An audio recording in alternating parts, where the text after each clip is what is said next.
जिसके जीवन के बहुत अल्प क्षण बचे हैं, उसको अपनी मुक्ति के लिए क्या करना चाहिए? कृपा करके मुझे बताओ।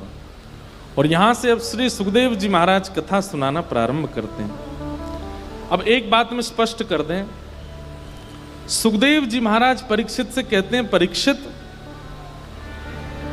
जीवन की अल्प आयु शेष बची है, उसमें तुम मुक्ति की कामना मत करो।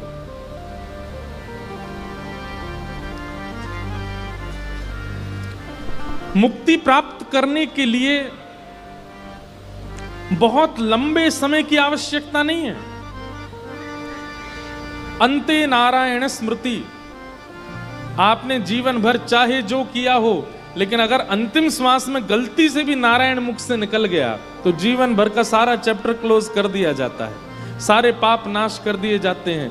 अंत में यदि भगवत स्मरण निकल गया मुख से, सीधे वैकुंठ की प्राप्ति होती है। लेकिन इस संसार का एक आश्चर्य है, अंत में नारायण स्मरण नहीं हो पाता। जन्म जन्म मुनि यतन कराई, अंत राम कही आवत नाही। आप लोग कथा में सुन रहे हो, आपको और जगह भी सुनने को मिलेगा कि अंत में भगवान नाम लेने से भगवत धाम की प्राप्ति होती है, खूब पता है आपको। लेकिन पता नहीं कैसी योजना है संसार की कि अंतिम क्षण आते ही आप भूल जाओगे कि अभी भगवान नाम लेना है। कई लोगों को पता चल जाता है कि हमारी मृत्यु काल आ गया, हमारा मृत्यु समय आ गया, लेकिन फिर भी वो भगवत स्मरण नहीं कर पाते, दुनिया को याद कर लेते हैं। इसीलिए हमारे यहां कहा गया कि युवावस्था से ही भजन करो, इतना भजन करो, इतना साधन करो, इतना नाम जप करो, कथाएं श्रवण करो, इतने शुद्ध पवित्र आचरण रखो कि अंत काल में भगवत स्मृति उत्पन्न हो। इसलिए एक लंबे समय निकल जाने के बाद जब आप भजन प्रारंभ करते हैं तो कहीं ना कहीं अंत में भगवत स्मृति होना मुश्किल हो जाता है। लेकिन वही भजन युवावस्था से, बाल्यकाल से प्रारंभ किया गया होगा, अंत काल में कुछ और याद ही नहीं आएगा, ठाकुर जी याद आएंगे, भगवत स्मृति होगी।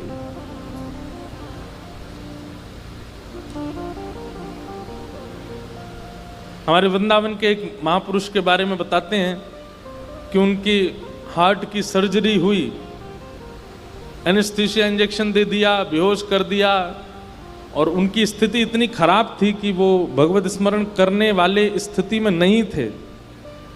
लेकिन उन्होंने जीवन भर इतना वृंदावन का भजन किया, इतना वृंदावन को ध्याया कि जब उनका अंतिम काल आया, एनेस्थीसिया इंजेक्शन लगा दिया, पूरा यहाँ से हृदय उनका खोल लिया, डॉक्टर लगे हैं अपनी चिकित्सा करने, और उस स्थिति में भी प्राण तो उनके चले गए ऑपरेशन के बाद, लेकिन डॉक्टर बोले जितनी देर ऑपरेशन चलता रहा, मैंने पहली बार किसी पेशेंट को ऐसा देखा, उनको और कुछ होश नहीं था, लेकिन उनके मुख से अपने आप निकल रहा था, श्री वृंदावन, मेरो वृंदावन, प्यारो वृंदावन, श्री वृंदावन।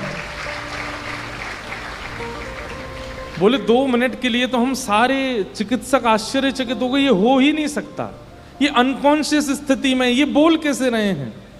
बोले तब हमने देखा उनके चित्त को अनुभव नहीं हो रहा है, वो बाकी सब तरीके से अनकॉन्शियस हो चुके हैं, लेकिन ये उनकी श्वास के स्वभाव में आ चुका है, वृंदावन का नाम। देखो जिस प्रकार अनकॉन्शियस व्यक्ति की सांस चलती है, धड़कन चलती है, नाम इतना रटा गया कि अनकॉन्शियस स्थिति में, बेहोशी की स्थिति में भी नाम नहीं छूटा। ये नाम की स्थिति, प्राण तो चले गए लेकिन वृंदावन को भजते हुए गए। इसीलिए भैया यहां पर श्री शुकाचार्य जी महाराज वर्णन करते हुए कहते हैं कि परीक्षित, अंत काल में यदि भगवान नाम ले लिया जाए तो व्यक्ति ने जीवन भर चाहे जो किया हो उसको मुक्ति मिलेगी, क्योंकि उसने अंत में भगवत स्मरण कर लिया। तुम्हारे जीवन के 7 दिन बचे हैं, 7वें दिन के अंतिम क्षण में भी यदि मैं आ गया और तुमसे नारायण नारायण बुलवा दूंगा तो भी तुम्हारी मुक्ति हो जाएगी। लेकिन तुम्हारे पास 7 दिन बचे हैं, इसलिए तुम मुक्ति की याचना मत करो। मुक्ति तो 1 सेकंड में मिल जाती है, 7 दिन की आवश्यकता क्या है।